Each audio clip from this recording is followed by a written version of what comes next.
Hello, j'espère que vous allez bien. Aujourd'hui, on se retrouve dans une nouvelle vidéo. On se retrouve pour ma vidéo de ma TBR du mois de mars. Donc la TBR Jar va choisir ma pile à lire pour le mois de mars.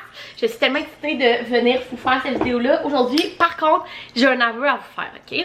Si vous avez regardé ma dernière vidéo de livre, qui est ma vidéo recommandation / ma pile à lire du printemps, si vous ne l'avez pas vue, je vais vous la mettre dans le petit i. Je vous ai parlé de toutes les nouvelles sorties qui sortent au mois d'avril que je veux absolument lire. Je pense que je vous dis ma TBR de mars, mais c'est ma TBR d'avril.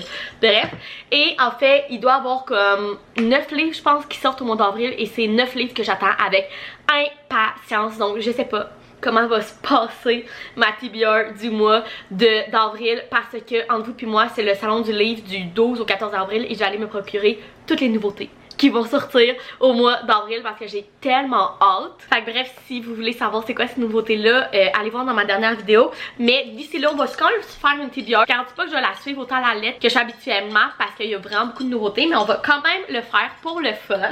Donc, on commence avec la première. Et c'est un livre que je crois qu'il me fera pleurer. Et là, gang, j'ai pas énormément de choix parce qu'honnêtement, j'ai pas tant de livres que je crois qu'il va me faire pleurer. Sauf peut-être eux ici. Parce que dans le fond, j'ai lu Twisted Games, qui est le premier dans la Twisted Series, il y a quelques temps.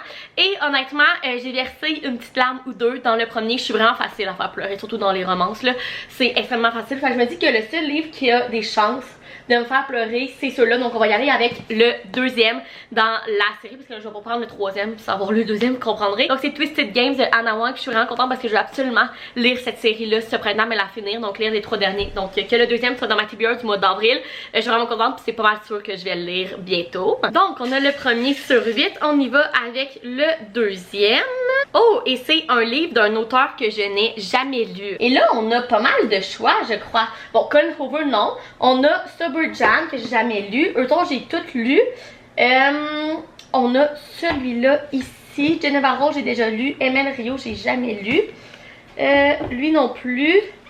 Puis lui non plus. On a quand même 5 choix. Donc premièrement, on a Suburjan. Honnêtement, il était dans ma TBR du mois dernier et je l'ai pas lu. En fait, j'avais 2 Dark Romance dans ma TBR du mois de mars et j'en ai lu un sur 2 qui était l'autre. Donc j'ai celui-là et j'en ai tellement entendu de bien. Fait que celui-là, j'ai vraiment le goût de le lire. Ensuite de ça, j'ai La Nouvelle Maison. Bien, on va le remettre là tout de suite. J'ai vraiment pas le goût de lire ce livre-là. Surtout pas quand le printemps et l'été arrive. Mais ça, c'est un livre genre d'automne spooky. Non. Ensuite, j'ai Toute la couleur du monde de C.S. Richardson. C'est un tout petit livre qui va se lire hyper vite, mais encore une fois, je trouve que c'est comme un livre à lire comme l'hiver, cosy. Je suis pas dans le coup de lire ça quand ça commence à faire beau dehors. Fait qu'on va le remettre là.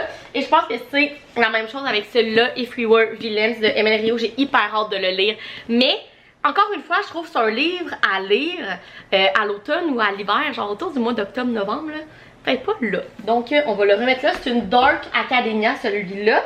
Et j'ai lui que j'ai vraiment le goût de lire. Je viens juste de le recevoir. C'est Les Cobayes oubliés de Sophie-André Blondin et Lisa Ellen Wood. Et en fait, c'est une histoire vraie. C'est un livre de true crime. Et j'ai tellement hâte de le lire. Il a tellement l'air bon. Donc j'ai ces 2 choix-là. Et je crois que je vais y aller avec celui-là. Ça fait tellement longtemps que j'ai pas lu un true crime. Et celui-là me donne tellement envie. Je sais même pas c'est sur quoi. Sur une vraie histoire. Ça c'est l'histoire du programme MK Ultra à Montréal. C'est tout ce que je sais. Fait que on va se prendre un petit livre de true crime pour la TBR du mois d'avril. Le prochain, honnêtement, ce mois-ci, j'ai pas tant de livres dans ma TBR. Je trouve qu'il est assez vide. Mais j'ai 2 livres que j'attends par la poste. Et sinon, comme je dis, il y a tellement de sorties au mois d'avril que je me suis restreint ce mois-ci pour pas acheter de livres, pour aller me chercher toutes mes nouveautés au mois d'avril. Donc la prochaine TBR, là, celui pour mai, ça va être plein à rebord, je vous le dis. Donc let's go, prochain. Un livre avec un titre de 4 mots. Bon, il va falloir que je compte, j'en ai dessus. J'ai ces 2 là. J'ai If We Were Villain, puis toute la couleur. 1, 2, 3, 4, 5, même pas vrai. J'en ai juste un. Bon, ben, j'aurai pas le choix. On va mettre If We Were Villain de Emel Rio. Ce livre-là, c'est un Dark Academia. Et il y a beaucoup de références à Shakespeare, je vais l'avoir. Et c'est comme écrit en pièce de théâtre que j'ai su. C'est comme acte 1, acte 2. Je vais vous montrer. Comme ça, là, acte 1. Bref, le livre est juste magnifique, honnêtement. Fait que je vais peut-être essayer de me forcer puis le lire ce mois-ci, même si j'étais peut-être pas dans le mood. Mais entre des belles romances et tout, je pourrais peut-être lire un petit Dark Academia. Ensuite de ça, Oh, j'en ai-tu? C'est écrit un livre avec du vert sur la couverture. Il n'y a pas vraiment de vert là-dessus. On dirait que c'est vert, mais c'est plus gris. Genre, il y a hors-jeu qu'il y en a. Mais c'est le troisième de la série, puis j'ai pas encore lu le deuxième, fait que je peux pas mettre ça. Je pense que le seul livre qu'il y a du vert dessus, c'est toute la couleur du monde qui a un petit peu de vert. Plus que toutes les couleurs. Fait que je pense qu'on n'aura pas le choix d'y aller avec ça. Et honnêtement, j'ai aucune idée c'est quoi, à part que c'est comme écrit tout petit, que ça se passe après la guerre mondiale. Ça dit en arrière, c'est dans la palette infinie de l'histoire de l'art que Henri, orphelin, veuf et survivant de la Seconde Guerre mondiale, trouve son salut. Fait que je sais rien de plus, mais c'est un tout petit livre, je pense qu'il va se lire en comme même pas une heure. Fait que je pourrais peut-être me le clencher ce mois-ci. Donc on va mettre celui-là dans la TBR. Donc on en a 4, il en reste 4. Oh, ça dit le dernier livre que tu as acheté / reçu. C'est vraiment cool parce que le dernier livre que j'ai acheté est Twisted 8 de Ana Huang. Je suis allée l'acheter au Costco ce mois-ci et c'est le dernier livre que, en fait, c'est le seul livre que je me suis acheté dans le mois de mars. Comme je vous ai dit, il y en a 2 autres qui sont supposés arriver par la poste, mais je les ai pas encore reçus. Donc ça va être celui-là, j'ai super hâte, c'est le 3e dans la Twisted Series sur 4. Dans le fond, et celui-là, de ce que j'ai compris, c'est un Enemies to Lover. Dans le fond, si vous connaissez pas la Twisted Series, c'est une série de romances adultes, du spicy, et chaque livre, dans le fond, est l'histoire d'amour d'une des meilleures amies dans une gang d'amis de 4. Le premier, c'était un Brother's Best Friend. Le deuxième, c'est Princesse Garde du Corps. Le troisième, je pense, c'est un Enemies to Lovers. Puis le quatrième, je me souviens plus trop c'est quoi, mais le quatrième sort au courant du mois d'avril. Fait que je vais peut-être pouvoir lire le 2 et le 3 et acheter le 4e. Donc voilà. Je suis vraiment contente. C'était comme les 2 livres que je voulais absolument qui sont dans ma TBR du mois d'avril. C'était Twisted Games et Twisted 8. Parce que je veux vraiment finir cette série-là pendant le printemps. Donc je suis super contente. Oh, le prochain, c'est un livre qui fait partie d'une série. Et là, on en a une coupe. On a Pour toi de Colin Hoover et Entre nous qui est le 2 et le 3 dans la Slim Series. On a Sober Jam qui est le premier dans une trilogie si je me trompe pas. On a Bad Girl Reputation qui est le 2e dans la Avalon B.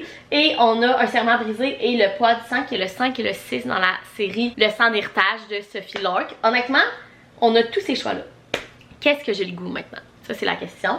J'hésite entre Bad Girl Reputation et Un serment brisé. Je veux absolument terminer rapidement cette série-là. Mais ça fait tellement longtemps que je suis dans cette série-là de Sophie Lark. C'est une série de dark romance, mais que j'adore. Ils sont vraiment bons. Comme la dark romance, mais assez soft. Je vous dirais, il n'y a rien d'extrême. En même temps, Bad Girl Reputation, c'est une petite romance quand même cute. C'est une second chance romance et c'est un small town aussi. Je trouve tellement que ça serait comme parfait à lire pour le début du printemps. Fait que je pense que je vais y aller avec ça. On va y aller avec Bad Girl Reputation, mais il semble que ça a crié l'été ce livre-là. Et je suis sûre que je vais être dans ce mode-là au mois d'avril quand... Aujourd'hui c'est la tempête de neige, gang. Fait que quand il va y avoir du soleil et de la chaleur, je suis sûre que je vais être dans le mode de lire ce livre-là. Fait qu'on va mettre celui-là. Il nous en reste encore 2. Honnêtement, je vais genre vider ma TBR. Je vous dis, il faut vraiment que je la remplisse. Donc le prochain, ok, c'est un livre de plus de 500 pages. Je sais pas s'il m'en reste des livres de plus de 500 pages. On va regarder ça. Celui-là, c'est sûr que non, là. Celui-là, il y a... Oui, celui-là, il y a plus de 500 pages. Il y en a genre 504. Lui, non, 340. Fait qu'on prendra pas lui vu que c'est lourd dans la série. Je pense que lui devrait avoir plus de 500 pages. Oui, non, loin de là, il y en a 400. Lui aussi, c'est pas mal sûr qu'il y en a plus que ça. Lui, il y en a 600. Fait qu'on a ces 2 choix-là. Honnêtement, comme je vous disais tantôt, je suis vraiment pas dans le mood de lire ce genre de livre-là. Donc, je pense qu'on va y aller avec Sober Jam. Et vous allez être très contents parce qu'il y a tellement de monde quand ils ont su que j'avais acheté ce livre-là qui m'ont dit qu'ils avaient capoté sur cette série-là. Puis je pense que le deuxième, parce que dans le fond, il a déjà été sorti cette série-là, mais il la refont en dark dans le fond. Fait que je pense que le livre est un petit peu plus dark. Ils ont aussi mis des images comme ça, sont magnifiques. Donc voilà, je sais rien de ce livre-là à part que c'est une dark romance, que notre personnage principal, le gars, c'est un genre de psychopathe. Bref, j'ai super hâte de le découvrir. Donc on y va avec le dernier. Et c'est un livre que tu as acheté à cause de BookTok. Honnêtement, presque tous les livres, je les ai achetés à cause de BookTok. Mais je pense que ceux en particulier, c'est vraiment la série de Sophie Lark que je voyais passer partout. Donc je crois qu'on va y aller avec le 5e qui est Un serment brisé. Honnêtement, je sais absolument pas c'est quoi. Dans le fond, cette série-là, pour que je vous explique, là, il y a 6 livres. Dans le fond, on suit la mafia italienne et la mafia irlandaise, si je me trompe pas. C'est la irlandaise ou la portugaise? Je pense que c'est la irlandaise. Bref, à Chicago. Les deux familles ont 3 enfants et chaque livre est l'histoire d'amour d'un des enfants, mais dans le fond les deux familles ont été liées dans le premier livre avec le mariage arrangé du plus vieux gars de la famille irlandaise avec la plus jeune fille de la famille italienne, et c'est comme ça que tout a commencé et c'est leur histoire d'amour. J'adore cette série là. Le premier est toujours mon préféré. Un prince cruel, c'est comme incroyable ce livre là, mais toutes les autres, j'ai jamais eu un livre qui était en bas de 4 étoiles je crois dans cette série là. Je l'adore vraiment. Donc voilà, on a choisi les 8 livres. On va faire un petit récapitulatif. Donc premièrement, pour le livre que je crois qu'il me fera pleurer, on a Twisted Games de Anna Wang. Ensuite de ça, pour un livre d'un auteur que je n'ai jamais lu, on a Les Cobayes oubliés de Sophie-André Blondin et Lisa Elwood, qui est un true crime. Ensuite de ça, pour un livre avec un titre de 4 mots, j'ai If We Were Villain de ML Rio. C'est de ça, pour un livre avec du vert sur la couverture, on a Toute la couleur du monde de C.S. Richardson. Ensuite de ça, pour le dernier livre que j'ai acheté / reçu, on a Twisted 8 de Anna Wang. Ensuite de ça, pour un livre qui fait partie d'une série, j'ai Bad Girl Reputation de Elle Kennedy, qui est le 2e dans la série Avalon Bay. Ensuite de ça, pour un livre de plus de 500 pages, j'ai Suburjan de Evan Dean, je sais jamais comment dire son nom de famille. Et finalement, pour un livre que j'ai acheté à cause de BookTok, j'ai Un serment brisé de Sophie Lord, qui est le 5e dans la série Un sang en héritage. Et voilà la TBR du mois d'avril. Comme je vous ai dit, cette TBR là est peut-être un petit peu plus plate. J'avais pas vraiment de nouveaux livres dans ma TBR, et aussi je ne suis pas certaine de la respecter à cause de tous les livres qui vont sortir au mois d'avril. Mais quand même, je pense que c'était quand même le fun de faire cette vidéo là avec vous. Donc dites-moi en commentaire c'est quoi les livres que vous planifiez de lire au mois d'avril. Je sais pas si je dis avril ou mars depuis tantôt, parce que je vous filme un petit peu d'avance cette vidéo là. On est le 20 mars. Mais j'ai comme pas le choix de filmer cette vidéo là d'avance parce que la semaine prochaine je ne serai pas chez moi. Donc voilà, bref, c'est pour ça que j'ai l'impression que je suis pas encore rendue au mois d'avril. Mais il fallait quand même faire notre TBR d'avril et c'est fait. J'espère que vous avez aimé cette vidéo. Si oui, vous pouvez mettre un thumbs up, vous abonner à ma chaîne, puis nous on se retrouve dans une prochaine vidéo. Bye!